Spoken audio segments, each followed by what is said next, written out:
Bonjour Hicham, bonjour tout le monde. Bienvenue à ce webinaire. Bonjour Mariam, bonjour tout le monde. On va commencer à 16 heures, ou bien on peut même s'attendre un petit peu pour nos collègues. Alors on peut même peut-être commencer à 16h05. Ou bien. OK.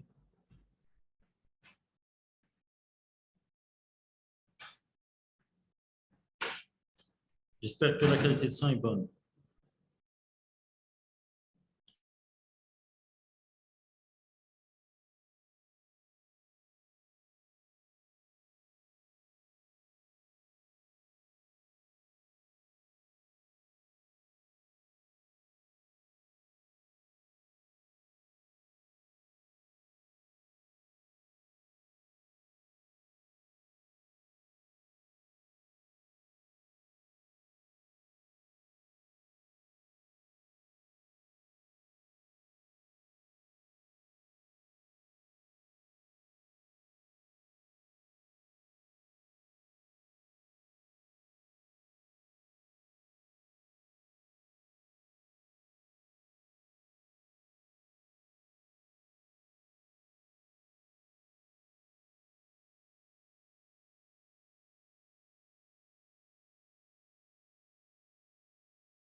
On va commencer dans quelques minutes.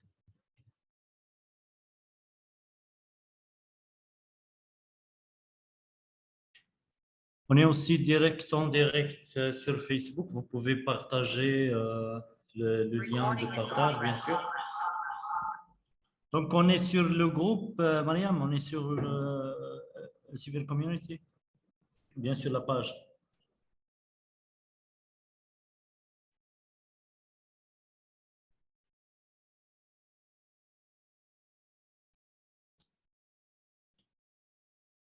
Vous m'entendez, Mariam?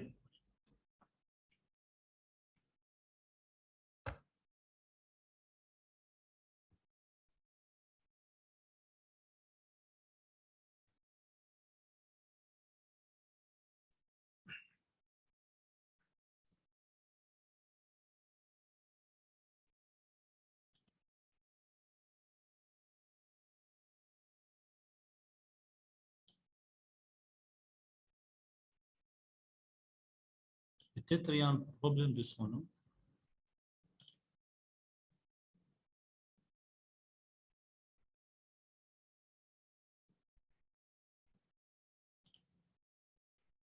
Non, il n'y a pas de problème de son. OK.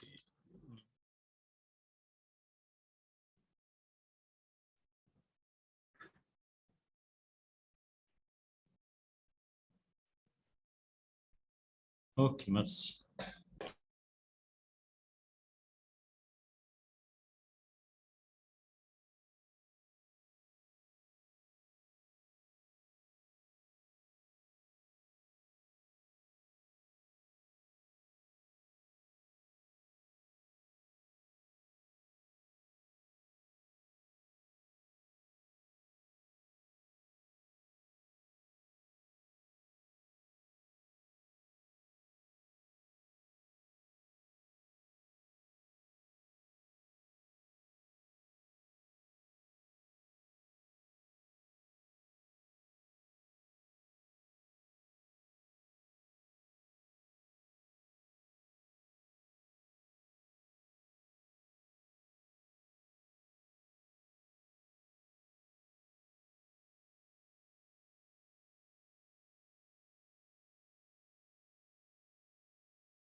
Bonjour tout le monde, bienvenue à ce webinaire intitulé Scopus et Sciences Directes, comment alterner entre ces deux plateformes pour avancer mon projet de recherche.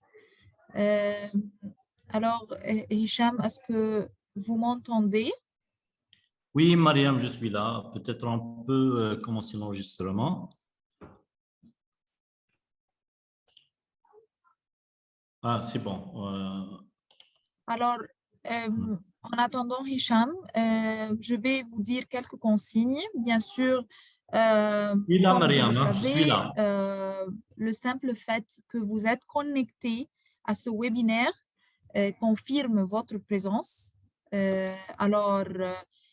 Ceux qui vont assister à ce webinaire vont recevoir dans 24 heures, c'est-à-dire demain, un email avec le lien pour l'enregistrement et le passcode que vous allez utiliser pour accéder à cet enregistrement, ainsi qu'un lien pour l'attestation. Vous allez cliquer sur le lien pour remplir un sondage et puis télécharger votre certificat ou votre attestation en utilisant aussi le passcode. OK, j'espère que ça, c'est clair pour vous. Alors, ce n'est pas la peine d'écrire que vous êtes présent ou d'écrire votre email adresse parce que c'est un processus qui est automatique. Ça va? OK, normalement, c'est bon, Mariam. Est-ce que vous Aussi, m'entendez pour ceux maintenant? qui veulent, Ah, super. qui ont des questions pendant cette séance, vous pouvez mettre vos questions dans la boîte Q&A ou questions et réponses. OK?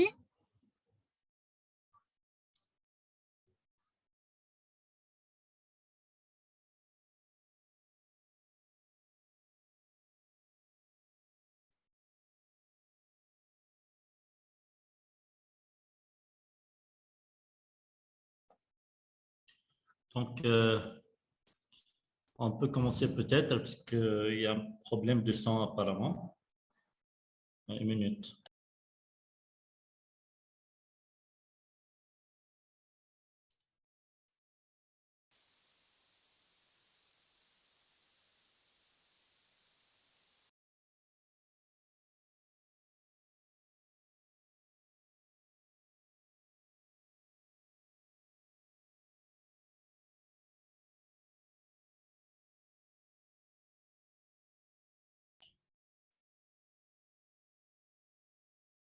Oui, oui, je sais, le son est clair. Mariam, est-ce que vous pouvez m'entendre maintenant? Juste pour commencer.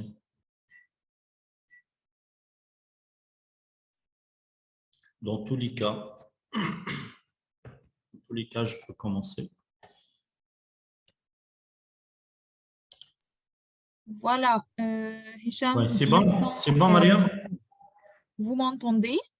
Oui, oui, oui.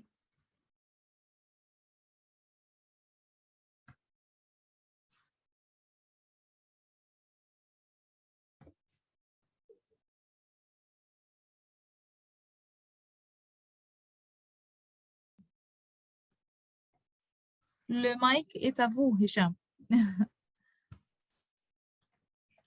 Donc, Bismillahirrahmanirrahim, Assalamu alaikum. Bonsoir tout le monde. Merci pour tous les inscrits, pour tous les participants qui sont avec nous aujourd'hui afin d'assister à cette nouvelle session de formation proposée par Elsevier.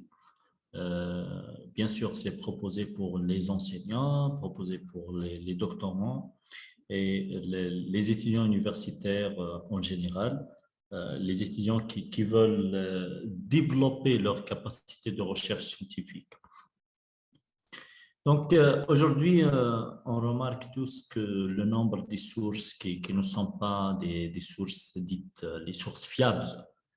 Donc, il y a beaucoup de sources qui sont non fiables aujourd'hui et le nombre aussi des journaux prédateurs augmente sur le net. Le nombre aussi des éditeurs prédateurs augmente aussi.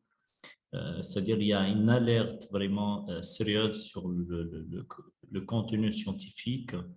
Et là, on parle d'accessibilité beaucoup plus vers le document de bonne qualité. On est vraiment obligé maintenant de bien maîtriser la méthodologie de recherche scientifique pour comprendre comment faire, c'est-à-dire beaucoup de choses, pas seulement pour trouver un simple document, mais il y a même des problèmes de cybersécurité, c'est-à-dire de sécurité de notre vie personnelle contre le plagiat, contre les attaques, le piratage. C'est ça le but de notre atelier, c'est ça le but de la méthodologie de recherche et l'utilisation des sources fiables. Et pas seulement ça, mais même pour comprendre comment éviter beaucoup de pièges et beaucoup de problèmes. Et c'est ça, comme j'ai dit, c'est pourquoi qu'on est là aujourd'hui, pour vous rappeler les sources fiables et les sources riches d'informations correctes, les informations justes et de très bonne qualité. Donc,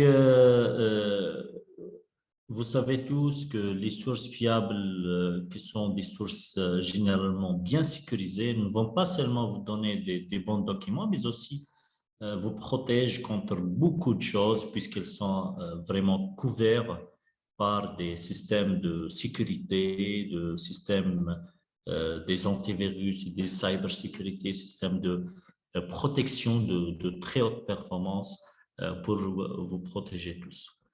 Donc, le titre d'aujourd'hui, c'est Scopus et Sciences Directes et comment alterner entre les différentes plateformes pour avancer dans mon projet de recherche. Voilà, je m'appelle Chorfi Hicham, je suis docteur en matériaux pour l'optique et l'optoélectronique. Je suis maître de recherche, centre de recherche en mécanique en Algérie, et aussi l'ambassadeur des groupes LCB. Je vous rappelle toujours, comme elle a dit déjà ma collègue Mariam, que cette session est enregistrée. Il y aura des attestations de participation à la fin. Donc, demain, après 24 heures, vous allez recevoir un code. Et donc, puis vous pouvez toujours télécharger vos certificats en utilisant le code que vous allez recevoir. Donc, normalement, c'est simple.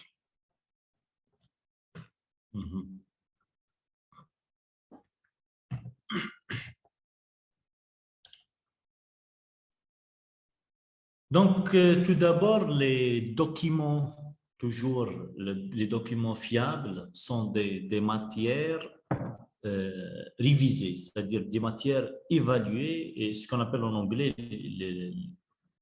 les documents peer-reviewed. Peer-reviewed, c'est-à-dire évalués par les pairs et par les experts qui ont été, bien sûr, publiés d'une manière fiable, une manière normalisée qui garantit l'attribution de ces documents à ses propriétaires exacts. Donc, bien sûr, toujours, lorsqu'on parle de propriétaire, il y a toujours des conditions et généralement, la condition principale, c'est que le propriétaire soit bien sûr expérimenté et il reste toujours expert dans son domaine. C'est pour toujours garantir la qualité et garantir beaucoup de choses. Et tout ça pour parler de la qualité, pour parler de la bonne référence, et puis on peut parler de la fiabilité des systèmes, des sources et des documents et des plateformes.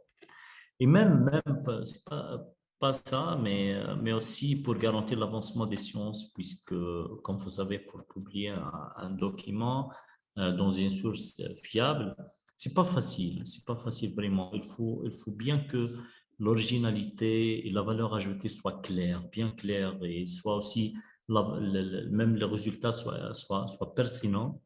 Et les ateliers passés, déjà, nous avons bien parlé sur la définition et sur l'originalité et comment savoir que mon travail est original. Nous avons déjà, ça fait 3 semaines qu'on a organisé un atelier sur comment savoir que mon sujet de recherche est original. et nous avons déjà exposé la faisabilité et même la capacité du Scopus de répondre à cette question clé. Donc, pour les documents, à titre d'exemple, il y a plusieurs paramètres qui vérifient la fiabilité du contenu. Donc, ils peuvent être des livres, ils peuvent être, lorsqu'on parle de type de document, hein, bon, le document peut être un livre, peut être des magazines, qui sont des magazines publiés par des universités ou bien par des organismes scientifiques agréés, des organismes scientifiques connus, soit à l'échelle nationale ou bien surtout à l'échelle internationale. Il y a aussi les articles, oui. Les articles aussi publiés surtout dans des revues spécialisées dans un domaine particulier bien défini, qui sont des documents toujours fiables, parce qu'il y a toujours sont des documents évalués. Il y a aussi un autre type de livres, ce sont les livres qui sont écrits par des écrivains et vérifiés par des spécialistes. C'est comme cela se passe dans les thèses de doctorat. Donc, la thèse de doctorat, elle reste toujours un document fiable, surtout si l'expert et le jury est un spécialiste dans le domaine. C'est pour ça qu'on peut utiliser la thèse de doctorat comme référence, surtout pour d'autres thèses de doctorat. Pourquoi? C'est puisque la thèse, elle est évaluée par l'expert, ça c'est un point, mais il y a toujours d'autres types qui sont des types un peu intéressants et un peu comme ça, comme les articles, comme les livres, comme les articles review aussi, qui sont de très bonne qualité. Donc, vous voyez que la fiabilité de la source varie en fonction de contenu. C'est-à-dire, par exemple, un expert en chimie ne peut pas être fiable dans le domaine de sciences humaines, par exemple. C'est-à-dire, c'est ça la différence entre le document fiable et le document, les documents qui ne sont pas fiables. Ça, je parle un peu de la terminologie, un peu de la méthodologie pour différencier entre les différents types, pour bien différencier entre les sources fiables, les documents fiables et les différents types de documents. En fait, c'est-à-dire le cercle devant vous, commençant par la plateforme, donc la plateforme qui doit être fiable, qui doit être sérieuse pour bien maîtriser les sources qui sont indexées et les documents et les résultats, enfin. Donc, l'objectif de tout ça, et bien sûr, c'est pour rendre la recherche scientifique intéressante et pour rendre la recherche scientifique objective. Et maintenant, beaucoup de pays, ces dernières années, ont changé carrément leur stratégie vers la recherche, dite la recherche scientifique appliquée. Il y a la recherche scientifique fondamentale et maintenant, il y a une réorientation vers la recherche appliquée pour réaliser des objectifs qui sont des objectifs communs. Lorsqu'on parle, par exemple, de la sécurité financière, lorsqu'on parle de la sécurité alimentaire, la sécurité énergétique, l'intelligence artificielle et beaucoup de défis et beaucoup de problématiques mondiales. En fait, par exemple, en Algérie, à titre d'exemple, ils parlent maintenant, je ne sais pas s'il y a beaucoup des Algériens déjà entre nous, ils parlent de BIAFO. Le BIAFO, c'est le budget de fonctionnement par objectif. C'est un nouveau concept du ministère de l'Enseignement supérieur et de la recherche scientifique. C'est un principe formidable qui rentre dans le but et dans le sujet d'aujourd'hui. C'est-à-dire fonctionnement par objectif, c'est par objectif stratégique, c'est-à-dire chaque équipe de recherche pourra bénéficier d'un budget si l'idée de projet rentre dans le cadre des objectifs stratégiques du gouvernement. Pourquoi j'ai dit tout ça? C'est tout simplement pour dire aux chercheurs qu'une idée stratégique avec des résultats de bonne qualité publiés dans une source fiable connu, classé, indexé dans une base de données mondiale va ouvrir plusieurs portes pour, tout d'abord, pour travailler selon les normes, pour travailler selon les recommandations des plans stratégiques de recherche et en parallèle, bien sûr, il y aura de financement et c'est ça le but pour garantir l'avancement. Et il y a aussi des valorisations et même l'accompagnement pour produire et pour proposer des services. Voilà. Et avant tout ça, bien sûr, pour garantir l'obtention des bons résultats, puisqu'il y a un enchaînement, c'est un cercle infini pour voir et pour parler des résultats et pour parler de documents de bonne qualité. Il faut que la qualité des références, c'est-à-dire les références, soient toujours bonnes. Et là, je reviens toujours à notre sujet principal qui est comment exploiter les plateformes fiables pour l'obtention de documents de high quality. Et c'est le cas de la plateforme ScienceDirect et la base de données Scopus. Donc, on a parlé de tout ça pour dire que la référence est tout. On doit toujours bien choisir nos références. La référence doit être fiable. La référence, toujours, elle doit être de bonne qualité pour parler des documents fiables, pour parler des résultats déjà avant, des résultats de bonne qualité, basés sur des références de high quality, pour publier des bons documents sur des journaux impactés avec un H-index élevé dans une plateforme et dans une base de données d'indexation qui est connue mondialement. C'est un cercle, alors de préférence, l'idée de projet doit être stratégique et rentre dans le plan de votre pays, le plan stratégique pour parler. Et j'ai montré l'exemple de l'Algérie qui parle de PNR, qui parle de la sécurité alimentaire, énergétique, santé des citoyens. Et maintenant, il y a une orientation vers la sécurité financière et vers l'intelligence artificielle. Il y a d'autres déjà thématiques et les grandes problématiques de recherche. Alors, chaque chercheur maintenant est invité pour orienter leurs idées vers ces plans stratégiques pour parler de tout ça et pour vous aider afin de parler de PNR ou parler de ces plans stratégiques. On est là pour vous donner les sources fiables afin de trouver des bons résultats et comme ça, on peut avancer tous dans le plan de recherche. Donc voilà, c'est très important de maîtriser et de comprendre tout d'abord comment trouver des bonnes références et en parallèle comment rester protégé contre les sites inconnus, les sites de piratage qui sont maintenant malheureusement considérés comme danger total, qui attaquent vos PC, qui attaquent vos informations personnelles et même votre vie personnelle. Alors, essayez toujours d'éviter les sites de piratage, les sites de plagiat, parce qu'il y a beaucoup de dangers, sur votre vie personnelle. Et c'est ça, c'est la logique. Il y a toujours un prix pour vous donner des informations comme ça gratuitement et tout. Donc, essayez de penser 1000 fois avant d'accéder à un site de piratage. Donc, on est aujourd'hui pour vous donner une plateforme, une base de données qui sont vraiment fiables et qui sont classées mondialement.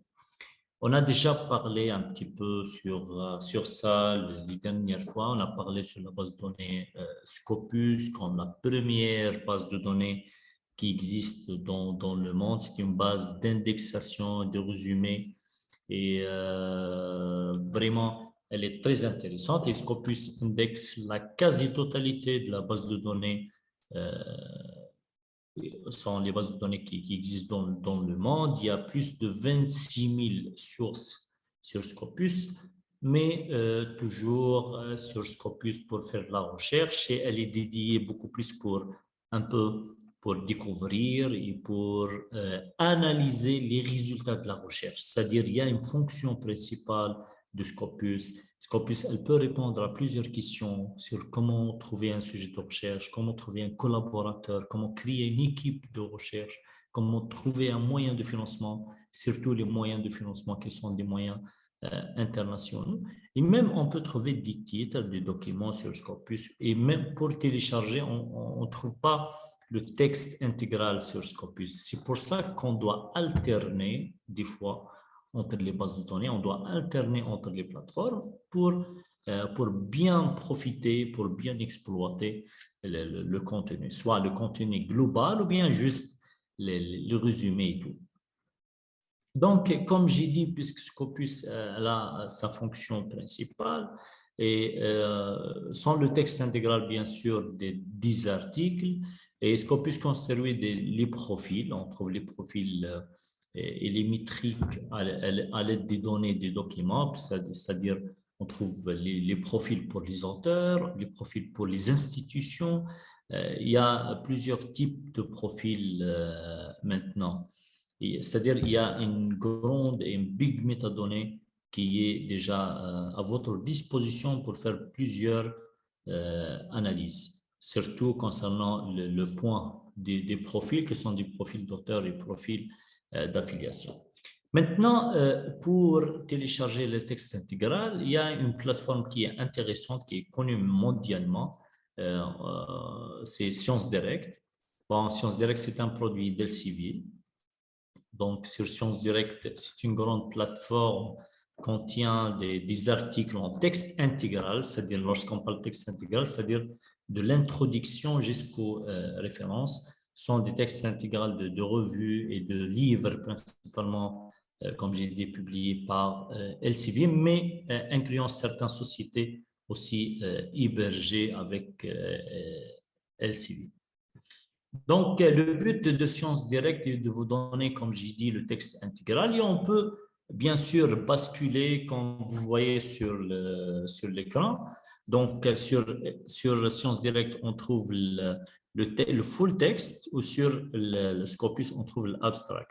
C'est-à-dire, je peux faire une analyse générale pour bien sûr modifier et valider les mots-clés, pour faire une recherche générale sur les domaines, sur le microdomaine, sur les spécialités, sur les institutions pour chercher un stage, pour les collaborateurs, pour créer des équipes, soit des équipes pluridisciplinaires ou bien des équipes mixtes, ou bien pour chercher des documents qui sont des documents peut-être introuvables sur le net. Il y a beaucoup de choses et on peut basculer si vous êtes intéressé par un titre sur Scopus.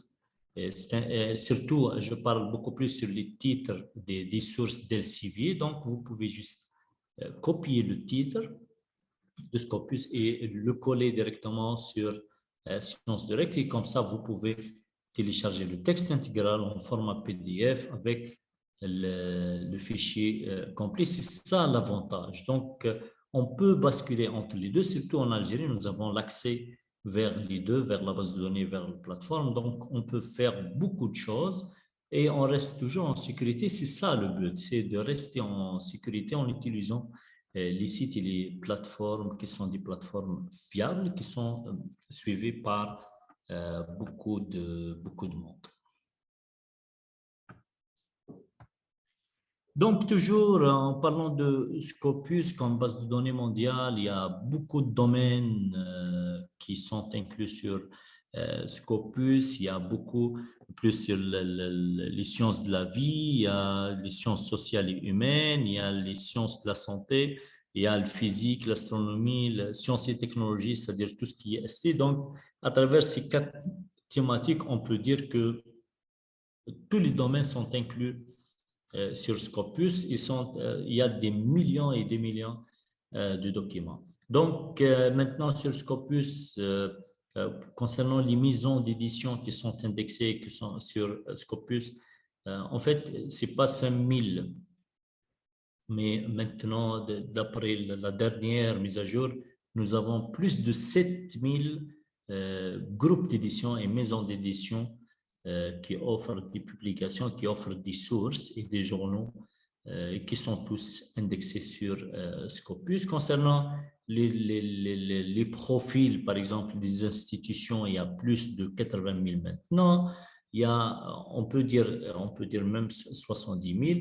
Et pour les auteurs, il y a plus de 16 000 profils d'auteurs qui sont des profils créés automatiquement pour chacun qui publie dans un journal indexé Scopus. Et c'est ça l'avantage, c'est que les profils sont suivis, sont créés déjà automatiquement à l'aide de Scopus, à l'aide d'un algorithme intelligent. Et j'insiste toujours que sur Scopus, on trouve généralement les citations et on trouve les références. Et bien sûr, les abstracts, les résumés, c'est-à-dire. Et maintenant, pour Sciences Directes, c'est presque la même chose. Sur Sciences Directes, on trouve plus de 4000 journaux d'Elsevier. Il y a beaucoup de choses. On peut pratiquer peut-être pour découvrir un petit peu avec nous les Sciences Directes, Scopus, comment alterner entre deux. On peut même faire un petit exemple entre comment faire entre Sciences Directes et Scopus, quelles sont les principales différences et quelles sont les principaux points en commun. Donc, comme il est affiché déjà plus de 16 millions de publications sur la plateforme Sciences Directes, bien sûr 4000 ou bien plus de 4000 journaux qui sont des journaux de la maison d'édition Elsevier. Il y a beaucoup de choses vraiment importantes concernant le domaine. Ici, on a parlé déjà, j'ai montré les domaines. Là, on parle de micro-domaines. Il y a, comme vous pouvez juste jeter un coup d'œil, nous avons de l'agriculture ST, nous avons de la science sociale, humaine, j'insiste sur ça, puisqu'il y a beaucoup de questions sur ce point important. Donc, c'est très important de dire que Sciences Directes aussi, elle est ouverte vers plusieurs domaines et tout. Donc, c'est très important de faire le tour sur Sciences Directes. Donc, juste, j'insiste sur l'utilisation des bons mots-clés, juste l'utilisation des bonnes équations de recherche afin de trouver vraiment des résultats pertinents et des résultats qui correspondent vraiment à votre plan de recherche. Donc, je ne sais pas, il y a un problème avec l'affichage. الرجاء تكبير العرض. Je sais pas. Juste une minute. Normalement, il n'y a pas de problème d'affichage, non? Ah, ok, c'est bon.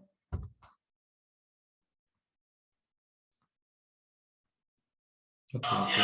Ok, merci.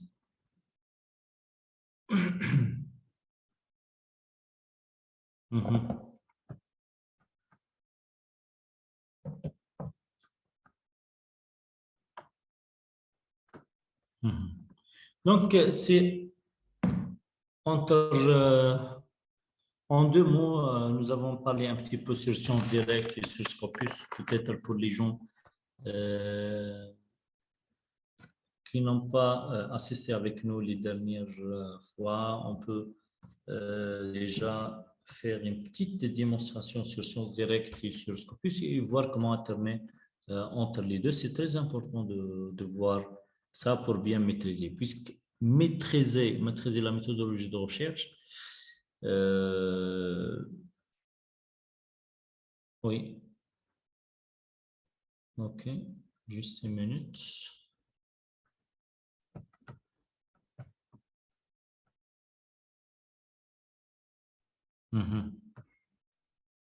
Très bien. Recording in progress. Pardon. Ok, très bien.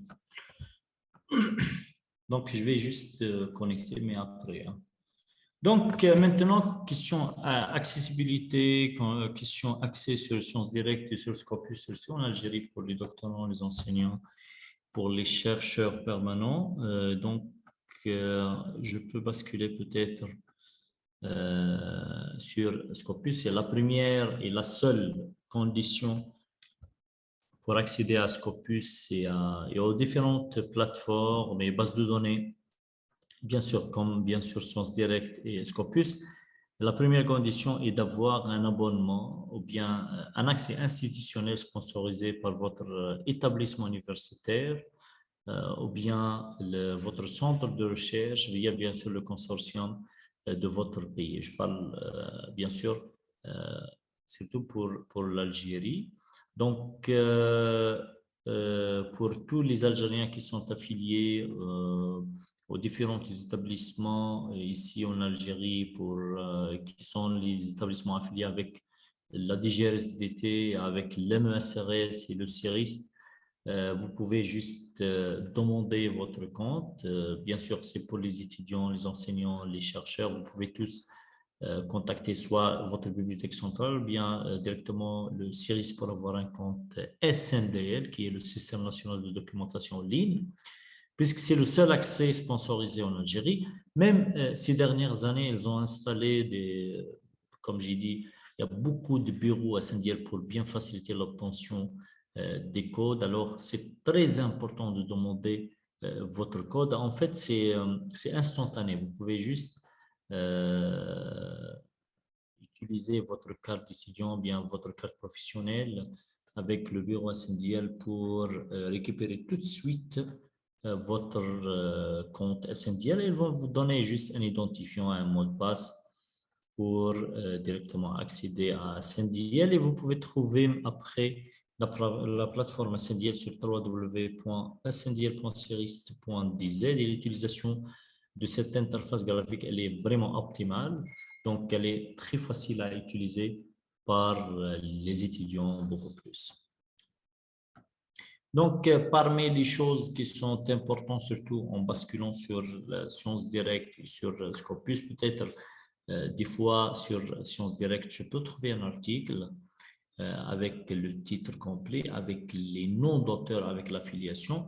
Mais si je veux, par exemple, consulter le CV ou bien la biographie de chaque auteur, la seule solution est d'alterner directement et de basculer directement vers Scopus. C'est avec des simples clics, puisque maintenant, elle est vraiment optimisée. Parmi les choses importantes, en cliquant sur n'importe quel nom d'auteur sur Sciences Direct, et de voir directement le compte personnel. Et j'ai parlé déjà de profil. Et là, vous allez trouver ça sur Scopus en cliquant sur le nom sur Sciences Direct. Donc là, vous allez trouver beaucoup d'informations importantes sur l'auteur, voir par exemple l'affiliation de détail, aussi l'ORCID. L'ORCID est très important, qui est un code universel pour les auteurs. Aussi les sujets, c'est-à-dire les axes où il travaille. Aussi le nombre total de publications calculées par Scopus, le nombre de citations, l'indice H. Nous avons déjà expliqué la scientométrie, la méthodologie de mesure de ces paramètres et de ces indicateurs scientifiques. Il y a beaucoup d'indicateurs, beaucoup de choses qui sont importantes, et vous êtes obligé maintenant, malheureusement, de maîtriser tout ça pour être à la hauteur, pour bien sûr être à jour avec les derniers indicateurs, parce qu'il y a beaucoup des mises à jour. OK? Il y a aussi les co-auteurs, sont les auteurs, les enseignants qui ont déjà collaboré avec lui, avec ce monsieur. Et pour maintenant, pour contacter directement le monsieur, vous pouvez juste cliquer sur mes documents, et après vous pouvez directement, bien sûr, voir un petit enveloppe pour le contacter directement. Et j'ai déjà montré la dernière fois la différence entre l'utilisation du site Scopus pour contacter n'importe quel auteur en comparant ça avec les autres sites existants. Donc, peut-être je peux maintenant basculer vers un autre site. Donc, je vais essayer ici de repartager l'écran vers mon navigateur. Donc, je peux écrire juste SNDL. Ça, c'est l'accès pour l'Algérie. Donc, SNDL, Système national de documentation en ligne. Donc, comme j'ai dit déjà, elle est optimisée, l'interface et tout. Donc, vous pouvez tous accéder pour découvrir, pour voir l'existence de votre domaine et tout. Donc, nous avons les sciences techniques, sciences de la vie de la Terre, sciences humaines sociales et pluridisciplinaires.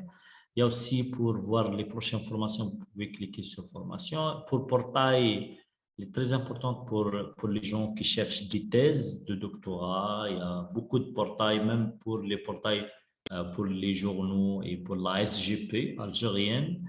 Et pour le PNST, pour voir le signalement de thèse et pour voir les thèses, il y a beaucoup de choses importantes. Donc, pour connecter, juste, vous pouvez cliquer sur connexion, utilisez juste votre identifiant, votre mot de passe, et puis, hop, connexion. Maintenant, je suis connecté. Donc, je peux tout simplement cliquer sur Sciences et techniques.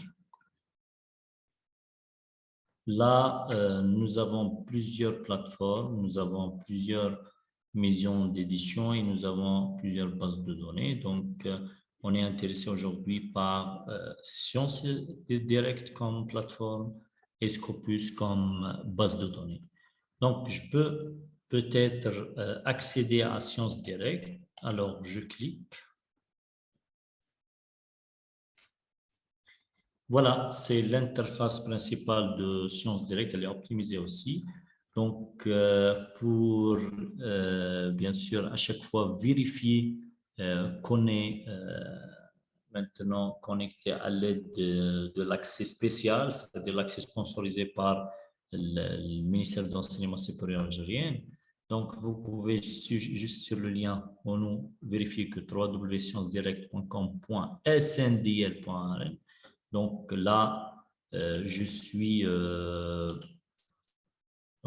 connecté à l'aide de mon compte sponsorisé. Donc, comme ça, je peux trouver les articles et les PDF gratuitement, puisqu'ils sont sponsorisés. Il y a une autre chose pour bien vérifier, c'est présenté par Centre de recherche de l'information scientifique et technique, le CIRIST. Elle est déjà présentée à droite. Ça, c'est pour vérifier qu'on est connecté à l'aide de SNDL. Ça, c'est très important.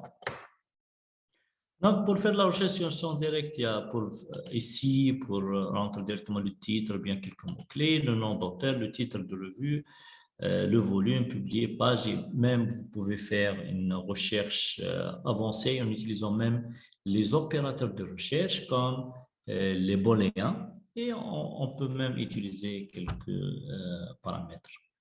Donc, c'est très important de maîtriser ça. Sur Sciences Direct, il y a beaucoup de domaines. Donc, surtout pour explorer la recherche scientifique, technique, médicale sur Sciences Direct, il y a sur les sciences physiques et les génies, c'est-à-dire on parle des génies industriels, génie mécanique, l'ingénierie en général, sciences de la vie, tout ce qui est biologie et tout, sciences de la santé, tout ce qui est médical, et sciences sociales, sciences humaines. D'ailleurs, elle est grand pourcentage sur, par exemple, sur Scopus, sur le domaine de sciences sociales et sciences humaines. D'ailleurs, même les chercheurs les plus connus dans le monde, ce sont des sociologues. L'H-index le plus haut dans le monde, c'est-à-dire le chercheur qui a un H-index le plus haut dans le monde, c'est un sociologue. Donc, c'est une information vraiment importante pour les sociologues et pour les gens des sciences humaines. Donc, c'est un bon domaine, vraiment. Voilà, il y a beaucoup d'articles qui sont déjà connus. Je peux, par exemple, parmi les articles populaires, ou bien les articles, les publications récentes, je peux, par exemple, cliquer sur, à titre d'exemple, sur ce document pour voir y a-t-il des choses importantes. Donc, vous voyez que directement, puisqu'on utilise toujours l'accès sponsorisé à SNDL, directement afficher le PDF. Donc, je peux directement afficher le PDF et je peux même télécharger le numéro complet. par simple clic, je peux directement le télécharger. C'est très important tout ça. Donc, il affiche ici, même sans télécharger le fichier, vous pouvez voir le document complet ici. Ça, c'est pour faciliter les choses. Une autre chose très importante, et je vous conseille toujours, avant de télécharger les documents, essayez de le lire sur la page officielle, parce que ça va faciliter beaucoup de choses. Donc ici, par exemple, je peux cliquer sur 3 qui est en bleu pour voir directement la référence. C'est vraiment dynamique, c'est vraiment intéressant. Sur les lignes, sur les mots-clés, donc sur n'importe quel mot-clé, je peux cliquer, par exemple, adenine, par exemple, si je trouve ce mot-clé important, je peux cliquer sur adenine pour voir plus d'informations sur ce mot, l'utilisation de ce mot. C'est un overview, c'est-à-dire un aperçu sur le mot, l'utilisation sur les différents chapitres, les différents articles, l'utilisation de ce mot-clé, même les origines de ce mot. Et bien sûr, avec une petite définition et tout, il y a les termes en relation et les mots en relation avec ce mot. Alors, c'est très important de lire l'article ici. Hein, donc, c'est très important. Donc, maintenant, comment je peux utiliser Scopus ici pour alterner directement avec Sciences Directes? Par exemple, si je suis intéressé avec M. Harchani ou bien Ginia ou bien n'importe quel auteur, donc je peux montrer plus tout d'abord pour voir l'affiliation de chacun. Je peux copier directement ici l'affiliation et la coller directement sur Scopus pour voir l'affiliation, les différents départements et l'orientation scientifique ou technique de cette affiliation. Donc, c'est pour voir plus d'informations. Je peux même cliquer sur, par exemple, M. Giniao, par exemple, je clique. Donc, elle va me donner directement une petite biographie à droite sur cet auteur. Tata, elle est titulaire d'un doctorat en biologie marine. C'est en Chine, voilà. Donc, une autre chose très importante ici, c'est pour voir plusieurs documents qui sont des documents publiés par cette dame, et même View in Scopus, c'est très important ça, pour voir le profil professionnel, le profil complet, le nombre de publications, de citations, j'ai déjà montré ça. C'est là pour bien découvrir les auteurs et pour bien vérifier le monde autour de ce document très important. Donc, directement, j'ai cliqué sur ça et je suis toujours sur Scopus. Maintenant, je suis sur Scopus Preview, hein, entre parenthèses. En fait, sur Google, si je tape www.scopus.com, je ne peux pas accéder à Scopus, mais je peux juste accéder à Scopus Preview, qui est une petite partie, une très petite partie sur Scopus. Et sur cette petite partie, je peux, parmi les fonctionnalités offertes gratuitement sans accès à SNDL, sont les comptes profil auteur. Donc, j'ai cliqué déjà sur le nom sur Sciences Directes. Elle a directement me donné Scopus Preview, mais je peux accéder, par exemple, en utilisant SNDL ici. Je peux cliquer directement sur Scopus pour voir la version globale, la version premium de Scopus et refaire la recherche en utilisant juste le nom et le prénom. C'est Li Jiniao. Comme ça, oui. Donc, ici, et vous voyez comment basculer, comment alterner entre les deux pour bien profiter de ces documents déjà de Scopus. Donc, je peux, par exemple, là, c'est l'interface graphique principale de Scopus. Donc, je peux entamer une recherche par document. On entend bien sûr le titre, le résumé, les mots-clés, ou bien il y a beaucoup de choses qui sont importantes ici. Parmi les choses importantes aussi, par auteur, donc je peux, par exemple, coller ici Giniao. Gignaw, L-I. Je ne sais pas, peut-être je peux écrire Gignaw sur le first name. Je peux cliquer quand même.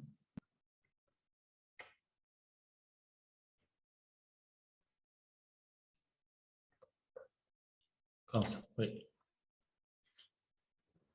En attendant la connexion, juste, je peux même voir le profil de Madame Gignaw sur cet paramètre, puisqu'en fait, c'est le même profil. Hein. OK. Donc, elle a déjà 18 comme H-index pour les citations à 951. Elle est toujours en évolution concernant le nombre de publications, le nombre de citations, sauf les 2 dernières années. Il y a une décroissance sur le nombre de citations entre 187 directement vers... Non, non, en fait, pour 2022, on ne peut pas avoir les statistiques maintenant, mais jusqu'à la fin d'année. C'est pour ça que pour faire l'évaluation, à chaque fois, essayez d'éviter la dernière année. Donc, pour chaque auteur, essayez d'éviter 2022, puisque ça, c'est le nombre jusqu'à aujourd'hui. Ce n'est pas jusqu'au janvier 2023.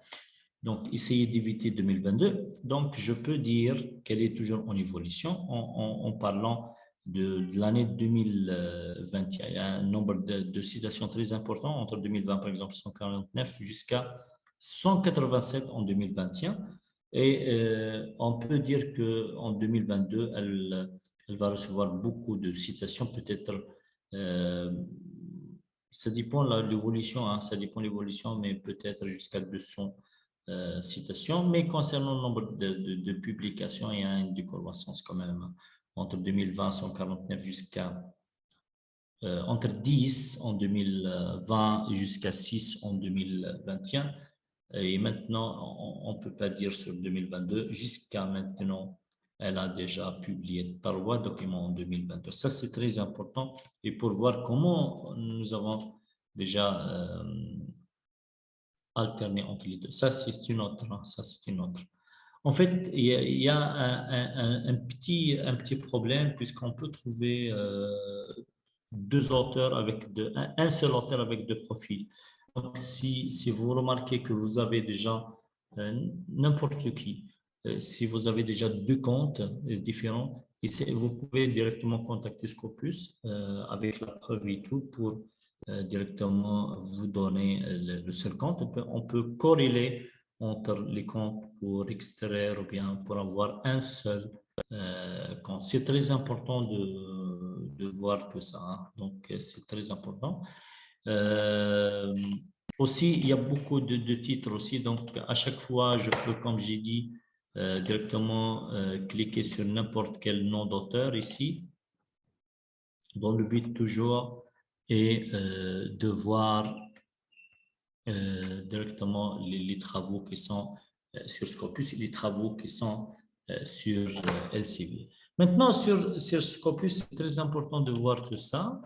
Je peux cliquer sur la page officielle ici.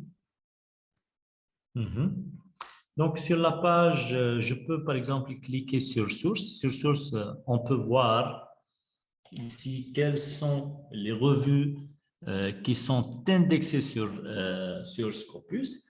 J'ai déjà présenté, ça fait 2 mois, que les sources Elsevier dans Scopus représentent jusqu'à 10% des contenus Scopus, 10%. Il y a déjà 90% qui sont des autres éditeurs, des autres maisons d'édition.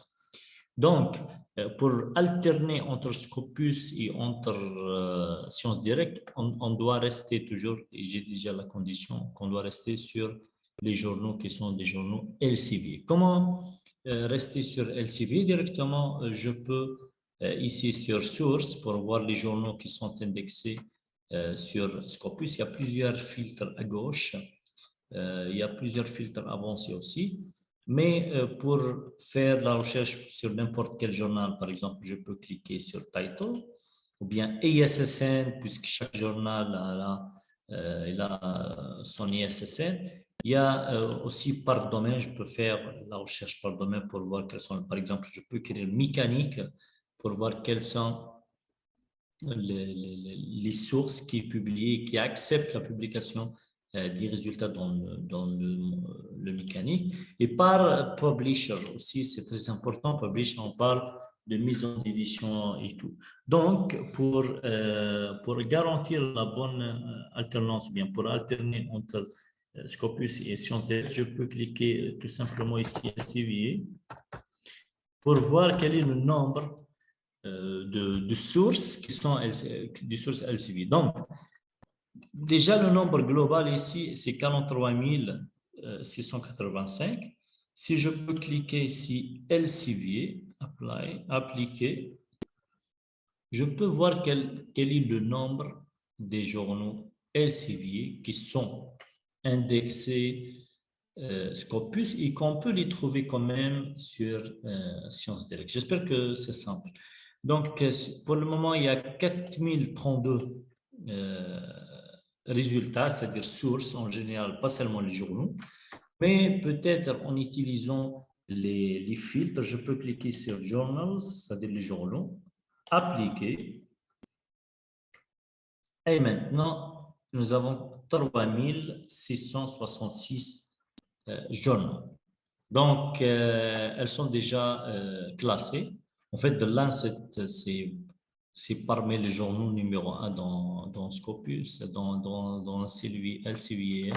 Donc, pour voir et pour vérifier qu'on est vraiment sur des journaux qui sont des journaux LCVA, je peux ici avoir plusieurs métriques de site-score et plusieurs de la scientométrie.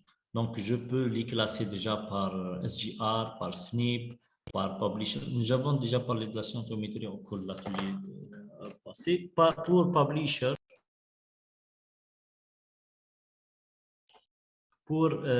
bien sûr, pour Publisher, vous voyez que les journaux qui sont des journaux qu'on a trouvés sont des journaux LCVA. Donc, on peut trouver les articles publiés.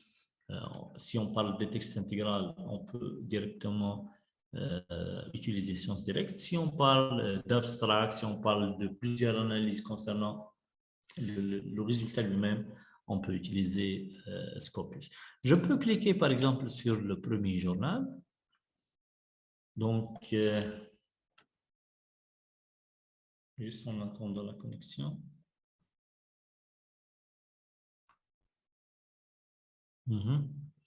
OK.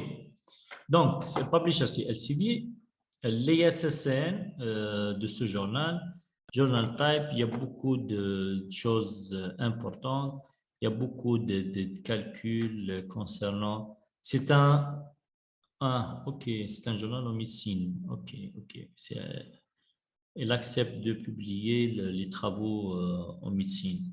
Mais c'est un journal vraiment de high quality, c'est-à-dire même en parlant de site-score 115, c'est un chiffre astronomique. Je ne sais pas le H-index de ce journal, mais je trouve que le nombre View All Documents, juste une minute.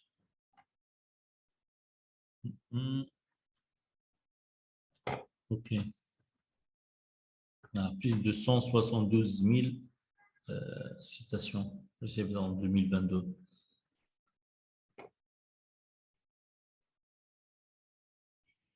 Je ne sais pas si entre nous, à chacun qui a publié sur ce journal. Oui, pourquoi pas.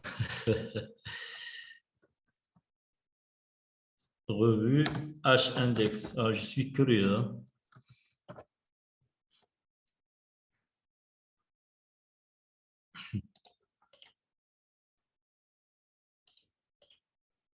Pour voir juste l'H-index de ce journal.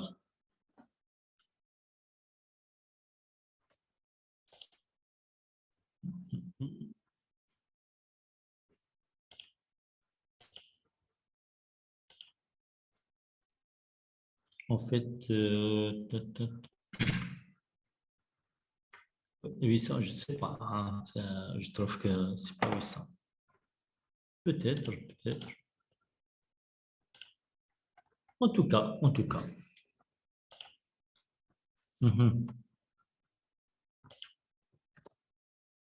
OK. Je peux utiliser directement Sciences Direct sur la fenêtre lancée.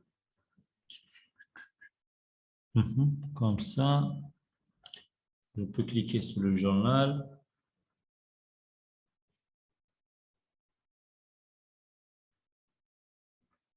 L'impact factor, c'est 200. Vous voyez.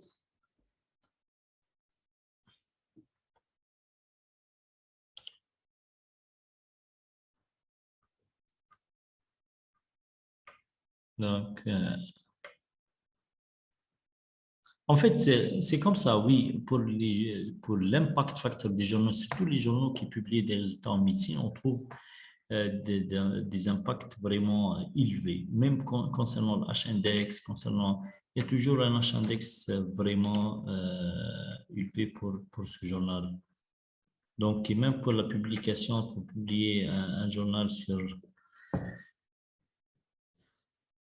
Oui. Oui, pour bien vérifier, pour bien. Bon, je profite de l'occasion pour voir beaucoup de choses avec vous. Donc, je peux, par exemple, consulter avec vous Elsevier Journal Finder. C'est très important de consulter ce journal. Mais c'est pas évident. C'est pas évident puisque comme ça, je dois remplir beaucoup de choses pour voir des choses. Mais sur Sciences Direct, directement, je peux déjà la montrer déjà beaucoup de choses. Même il est très rapide, hein, c'est-à-dire entre 2 et 3 semaines pour la première décision et pour la révision entre 2 et 8 semaines. C'est très important de voir ces informations rapides. Donc, OK. Donc, c'est comme ça, entre Scopus et entre...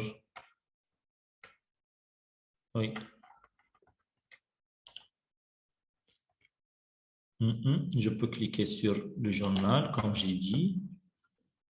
Donc, sur le journal, je peux voir après les titres qui sont publiés par ce journal, puisque c'est très important de voir ça. Donc, OK, View all documents ici.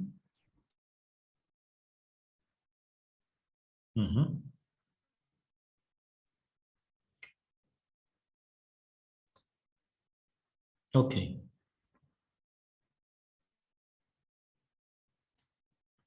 Donc, maintenant, elle a affiché déjà beaucoup OK.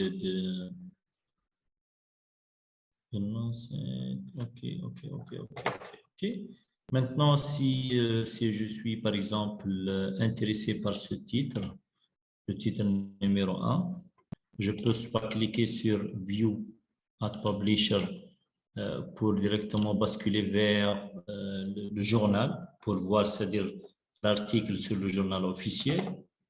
Je peux trouver que l'article est open access, alors je peux télécharger directement le PDF à travers la page officielle du journal. Et sinon, c'est by subscription, c'est-à-dire si l'article est publié avec abonnement, je peux juste copier le titre pour le coller sur Sciences Direct pour alterner entre Scopus et Sciences Direct. Et comme ça, je peux avoir directement le titre complet. C'est très important de faire ça. Donc, c'est comme ça. Donc, afficher le PDF. Donc, c'est un open access.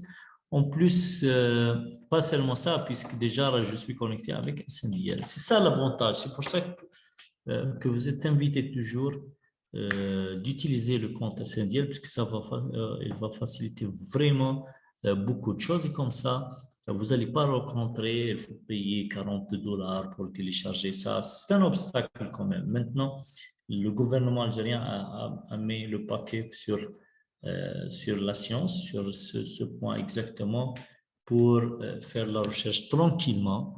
Et vous, comme ça, vous pouvez télécharger les documents sans aucun obstacle. Donc, c'est très important, surtout si on parle d'une plateforme dédiée à tous les domaines et toutes les thématiques qui sont des thématiques connues dans les universités algériennes.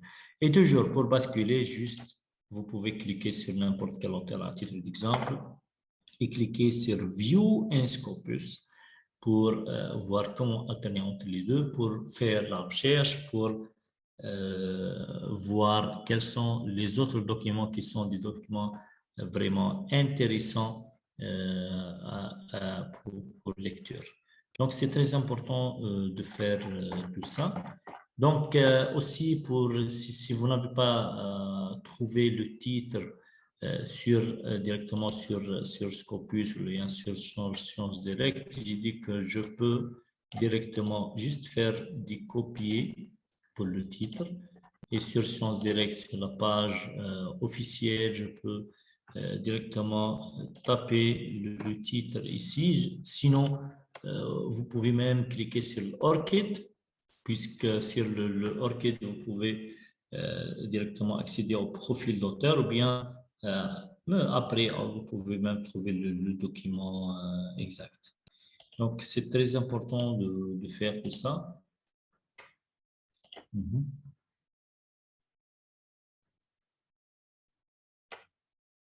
Je peux cliquer sur n'importe quel journal, article.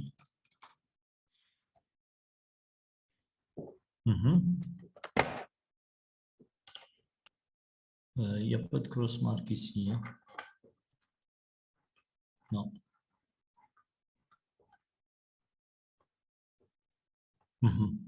Pour le DOU, même pour télécharger en utilisant de DOU, puisque c'est une principale chose, une chose intéressante pour bien trouver directement le titre à travers Scopus et à travers Sciences Direct. Alors, sur la page directement officielle, vous pouvez directement ici sur... Ouais. Ah, voilà, c'est le titre complet.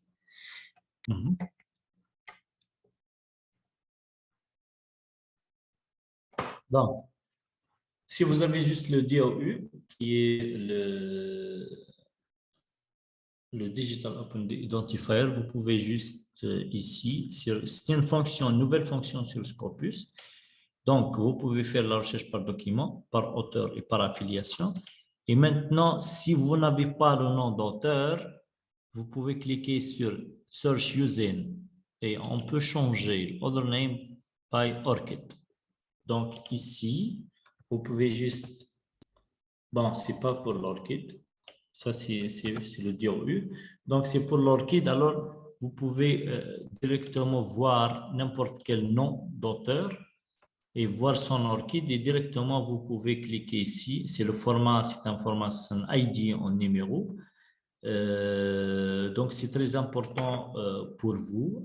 Pour les doctorants qui n'ont pas l'ORCID, il faut avoir un ORCID le plus tôt possible. C'est gratuit, c'est simple à utiliser. Donc, juste, je peux cliquer ici, www.orchid.org pour ouvrir un compte. Maintenant, même si il n'exige pas un compte professionnel, bien mail professionnel pour avoir le code, c'est un code universel. Vous pouvez l'utiliser à chaque fois pour garantir l'obtention des citations, pour garantir l'obtention de nombre de publications sur votre compte Google Scholar et même pour votre compte Scopus. Comme ça, vous pouvez rester à jour et à chaque fois, vous allez bien travailler sur votre H-index et votre évolution scientifique. Et pour demander l'ORCID, c'est vraiment simple. Alors, juste, vous pouvez suivre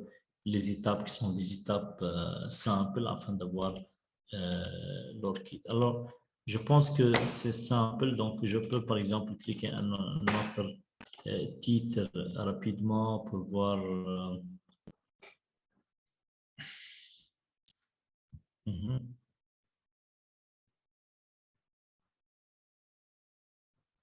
Ouais. OK. je peux, par exemple, ça c'est un titre, je peux cliquer sur n'importe quel nom ici. Un autre nom. Je cherche normalement sur le nom, je peux directement.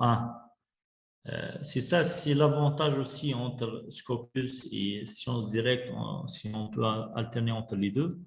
En cliquant sur n'importe quel nom, vous pouvez avoir directement le mail.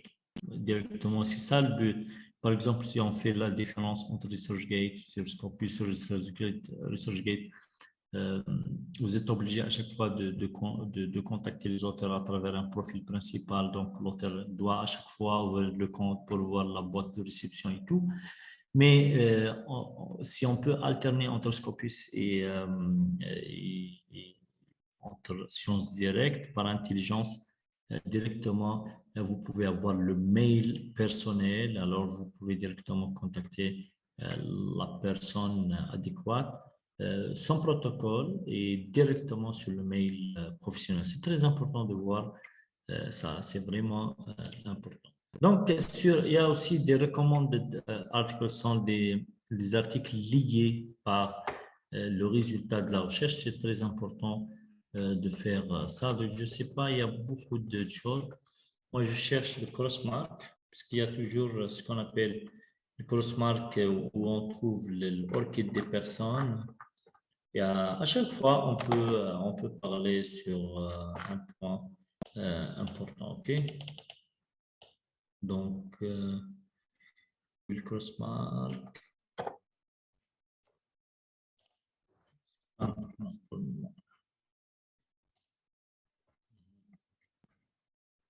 Je ne sais pas s'il y a des questions.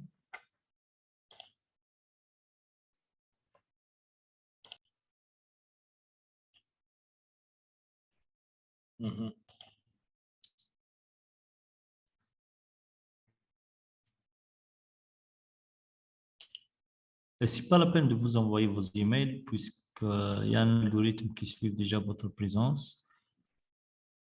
Et le fait que vous êtes ici, c'est-à-dire c'est une confirmation de présence, essayez juste d'assister tout le webinaire, tout l'atelier pour récupérer vos certificats demain.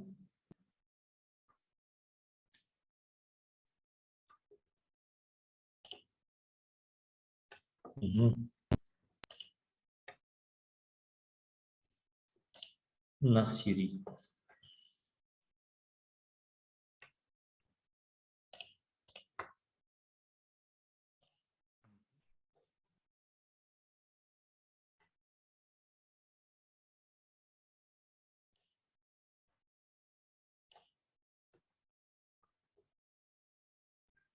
Je cherche des questions qui ont en relation avec le sujet d'aujourd'hui. Apparemment, il n'y a pas de questions ou pas? Ah, ok. Bon, sur comment montrer l'originalité, je vais partager avec vous la vidéo, l'enregistrement de la webinaire d'aujourd'hui, de la fois passée, puisque nous avons parlé tout une heure sur comment vérifier l'originalité, comment savoir comment ce sujet de recherche est original et fiable et tout. Donc, il y a des choses et des conditions à faire. Okay.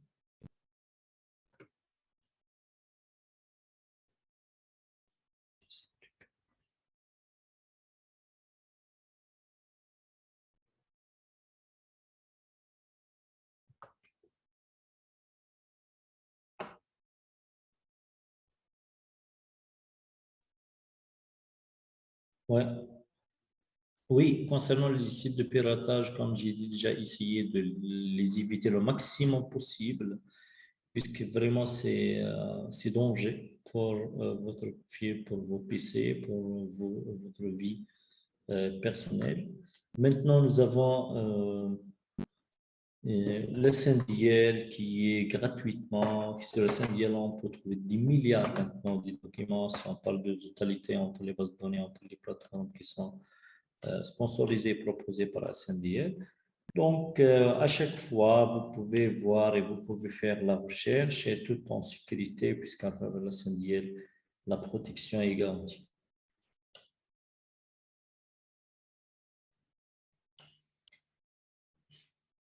Concernant le temps de réponse des journaux, ça dépend. Donc, vous pouvez juste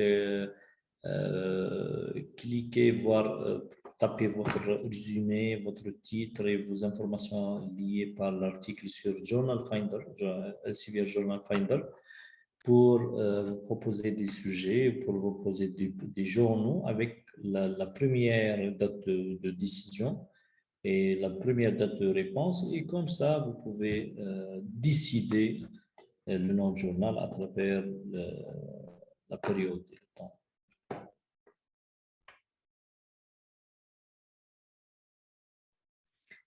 Oui, pour accéder à Scopus et Sciences Directes, on utilise le même compte SNDL. Et une autre chose, juste essayer à chaque fois de s'inscrire ou bien de se connecter ici sur Sciences Directes et sur Scopus en parallèle avec SNDL. Donc, pour l'accès à Sciences Directes et l'accès à Scopus, je dois utiliser SNDL.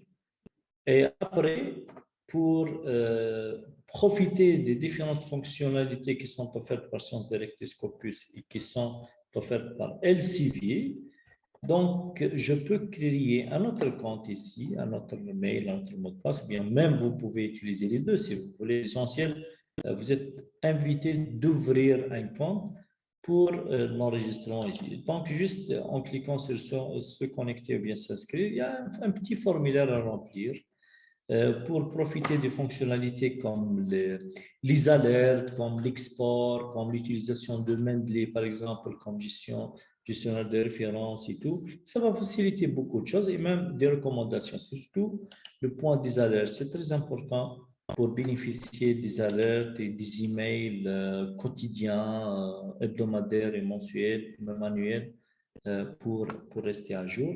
Donc, Scopus Sciences Directes vont vous envoyer des emails automatiques à régime fixe pour être toujours actualisé avec les dernières nouveautés qui sont publiées par les différentes mises en édition si on parle de Scopus et les différents journaux Elsevier si on parle de Sciences Directes. Voilà. Donc, normalement, c'est bon. J'ai essayé de répondre à vos questions. Donc, je vous invite pour un autre atelier, peut-être pour la semaine prochaine. Donc, restez toujours en contact sur le groupe Facebook Elsevier Community, sur la page Elsevier Africa et sur ma page personnelle Dr. Shafi Hichem. À chaque fois, je publie des choses. Donc, je ne sais pas si vous avez déjà le lien de ma page personnelle pour voir les ateliers. Si vous n'avez pas le lien de ma page, essayez d'abonner pour recevoir des notifications hebdomadaires sur les différentes formations. Il y a beaucoup d'ateliers cet été. Cet moment, on va essayer de vous donner beaucoup d'informations, alors essayez de partager avec nous vos idées, vos problématiques, vos propositions concernant les ateliers de formation pour rester toujours avec vous, pour vous donner toujours le mieux et les travaux de bonne qualité. C'est ça, en fait c'est ça le but. Donc, pour les gens qui n'ont pas le lien de ma page, vous pouvez voir juste tout de suite sur la discussion pour voir directement le lien vers ma page. Oui. Voilà le lien sur la discussion.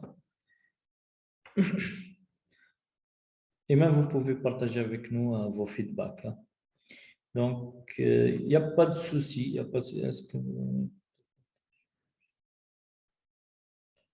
Est-ce que c'est possible de choisir un thème dont je veux recevoir des actualités sur mon email? Oui, bien sûr.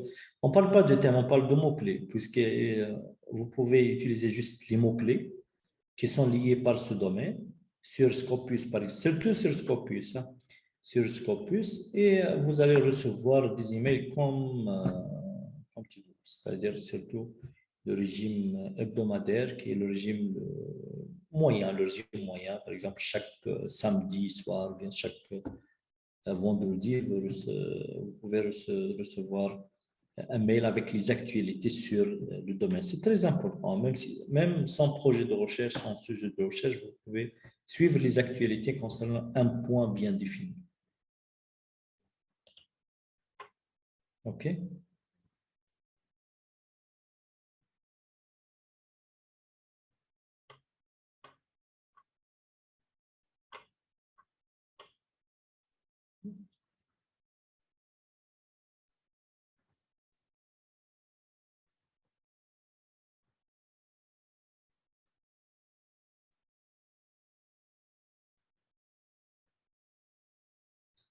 De mettre leur lien IDEO sur quoi? Sur quel support? Non, vous n'êtes pas obligé, hein, ça dépend.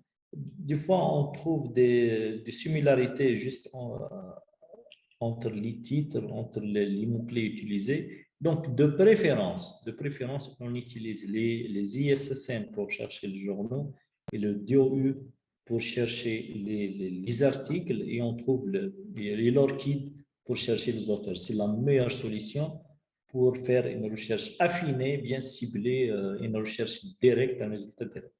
Donc, c'est l'utilisation de ces codes universels qui va faciliter beaucoup de choses dorénavant.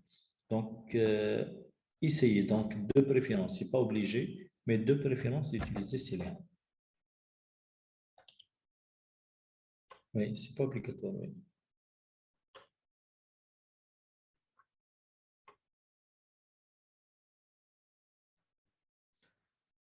Oui, un webinaire sur les posters, oui, peut-être. Donc, c'est tout pour moi. Donc, je vous remercie encore une fois. Merci, Mariam. Merci pour tous les participants qui ont assisté avec nous. Demain, vous allez recevoir le code pour télécharger le certificat après 24 heures, donc demain à 16 heures. Et merci beaucoup. Bonne soirée. عيدكم مبارك وعيد مبارك للجميع ونلتقي إن شاء الله في مرة قادمة. Merci, bon week-end et السلام عليكم ورحمة الله تعالى وبركاته.